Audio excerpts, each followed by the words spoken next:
नमस्कार। तो चलिए आज जरा नंबरों की दुनिया में उतरते हैं और देखते हैं कि 2025 का भारत असल में दिखता कैसा है। और ये सिर्फ नंबरों की कहानी नहीं है, बल्कि एक बहुत बड़े देश के कुछ हैरान कर देने वाले विरोधाभासों की कहानी है। चलिए शुरू करते हैं। 4.13 ट्रिलियन डॉलर। जरा सोचिए, ये इतनी बड़ी रकम है कि इसकी कल्पना करना भी मुश्किल है। पर ये नंबर आखिर हमें बताता क्या है? ये नंबर है भारत की कुल अर्थव्यवस्था का साइज। और इसी की वजह से आज भारत ने यूनाइटेड किंगडम जैसे देशों को भी पीछे छोड़ दिया है और दुनिया की 5वीं सबसे बड़ी आर्थिक शक्ति बन गया है। लेकिन क्या सिर्फ एक नंबर करीब करीब 1.5 अरब लोगों के देश की पूरी कहानी बता सकता है? शायद नहीं। असली तस्वीर समझने के लिए हमें इन नंबरों के पीछे छिपी सच्चाइयों को एक एक करके समझना होगा। तो चलिए सबसे पहले भारत की आर्थिक ताकत की बड़ी पिक्चर को समझते हैं। और यहीं पर कुछ बहुत ही दिलचस्प और हैरान करने वाली बातें सामने आती हैं। और ये रहा पहला बड़ा कॉन्ट्रास्ट। एक तरफ भारत दुनिया की 5वीं सबसे बड़ी इकोनॉमी है। सुनने में कितना शानदार लगता है ना? लेकिन जैसे ही हम इस पूरी दौलत को देश के हर नागरिक में बराबर बराबर बांटकर देखते हैं, मतलब कि पर कैपिटा इनकम, तो भारत की रैंक फिसलकर 136वें नंबर पर आ जाती है। सीधा सीधा मतलब ये है कि देश तो अमीर है, पर देश का हर नागरिक उतना अमीर नहीं है। तो फिर इस विशाल इकोनॉमी को असल में समझने के लिए क्या करना होगा? हमें इसके अंदर झांकना होगा, इसके अलग अलग शक्तिशाली हिस्सों को देखना होगा। क्योंकि भारत कह सकते हैं सिर्फ एक देश नहीं, बल्कि कई सारी छोटी बड़ी इकोनॉमीज का एक महाद्वीप है। अब इस बात को ऐसे समझिए, भारत का सिर्फ एक राज्य महाराष्ट्र, उसकी इकोनॉमी का साइज पता है कितना है? पूरे के पूरे संयुक्त अरब अमीरात यानी यूएई के बराबर। ये दिखाता है कि भारत के राज्य अपने आप में कितनी बड़ी आर्थिक शक्ति हैं। और बात यहीं खत्म नहीं होती। भारत का एक और राज्य ले लीजिए, तमिलनाडु। उसकी इकोनॉमी हमारे पड़ोसी देश पाकिस्तान की पूरी इकोनॉमी के लगभग बराबर है। इससे अंदाजा लगता है कि भारत के अंदर ही कितनी जबरदस्त आर्थिक ताकत मौजूद है। और ये जो पैमाना है ना, ये सिर्फ पैसों तक सीमित नहीं है। जरा इस चिनाब ब्रिज को देखिए। ये दुनिया का सबसे ऊंचा रेलवे ब्रिज है, एफिल टावर से भी ऊंचा। ये भारत के एम्बिशन और इसकी इंजीनियरिंग की ताकत का एक जीता जागता सबूत है। इकोनॉमी तो एक बात हुई, पर भारत का सबसे बड़ा रिसोर्स क्या है? वो है यहाँ के लोग। और जब हम लोगों की बात करते हैं, तो यहाँ भी एक बहुत ही गजब का विरोधाभास है, जो आने वाले कल में भारत की दिशा तय करेगा।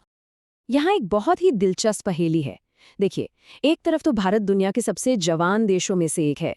करीब 68% आबादी काम करने की उम्र वाली है, जिसे हम डेमोग्राफिक डिविडेंड कहते हैं, मतलब विकास के लिए एक सुनहरा मौका। पर दूसरी तरफ जन्म दर लगातार गिर रही है। इतनी गिर गई है कि वो रिप्लेसमेंट लेवल, यानी आबादी को बनाए रखने के लिए जितने लोग चाहिए, उससे भी नीचे चली गई है। इसका मतलब साफ है, आज का जो युवा भारत है, वो आने वाले कल में बहुत तेजी से बूढ़ा होने वाला है। ये बदलाव कितनी तेजी से हो रहा है, इसका अंदाजा इसी बात से लगाइए। 1970 के दशक में भारत की औसत उम्र सिर्फ 19 साल हुआ करती थी। सोचिए कितना युवा देश था। आज ये बढ़कर लगभग 30 साल हो गई है। सिर्फ एक पीढ़ी के अंदर इतना बड़ा फर्क। अच्छा, अब इकोनॉमी और लोगों से हटकर एक बिल्कुल अनोखी कहानी पर आते हैं। एक ऐसी कहानी जो भारतीय घरों में छिपे एक बहुत बड़े खजाने के बारे में है। 5 ट्रिलियन डॉलर। नहीं, ये कोई सरकारी आंकड़ा नहीं है।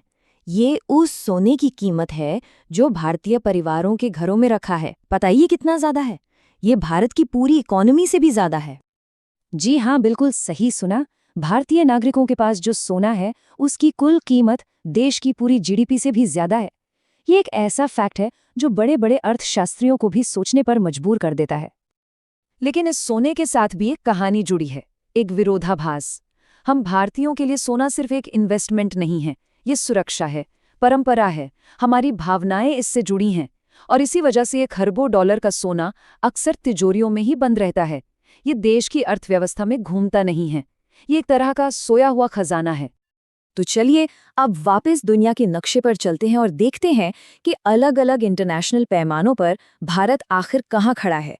इससे हमें एक पूरी बैलेंस्ड तस्वीर मिलेगी। तो दुनिया की नज़रों में भारत कैसा है? सच कहें तो तस्वीर मिली जुली है। एक तरफ इनोवेशन यानी नई नई खोज करने में हम दुनिया में 39th नंबर पर हैं, जो कि बहुत अच्छी बात है। लेकिन दूसरी तरफ जब बात शांति की आती है या लोगों के खुशी की, तो हमारी रैंकिंग 100 के भी पार चली जाती है।